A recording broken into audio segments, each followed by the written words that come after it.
বুকে জ্বালা পোড়া একটি সাধারণ সমস্যা যা সাধারণত অ্যাসিডিটি বা অম্লতার কারণে ঘটে।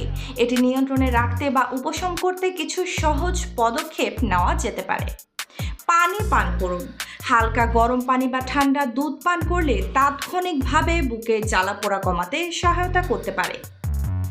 অতিরিক্ত খাবার পরিহার করুন।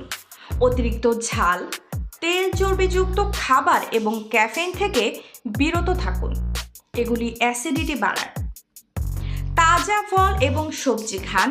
কলা, শসা এবং তরমুজের মতো খাবার বুকে জ্বালা পোড়া কমাতে সাহায্য করে।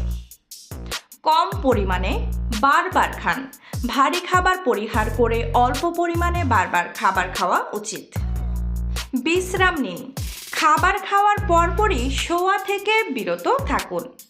শোবার জন্য অন্ততপক্ষে 2 ঘন্টা অপেক্ষা করুন। অ্যান্টাসিড গ্রহণ করুন। বাজারে পাওয়া যায় এমন অ্যান্টাসিড ঔষধ ব্যবহার করা যেতে পারে, তবে এটি করার আগে ডাক্তারের পরামর্শ নেওয়া উচিত। ডাক্তারের পরামর্শ নিন। যদি সমস্যাটি নিয়মিত হয় এবং উপরে বর্ণিত কোনো পদ্ধতি কার্যকর না হয়, তবে ডাক্তারের সঙ্গে পরামর্শ করা জরুরি। বুকে জ্বালা পোড়া যদি দীর্ঘস্থায়ী হয়, তবে এটি গ্যাস্ট্রাইসোফেজিয়াল রিফ্লেক্স ডিজিজ বা অন্য কোনো গুরুতর সমস্যার লক্ষণ হতে পারে, যার জন্য চিকিৎসা প্রয়োজন।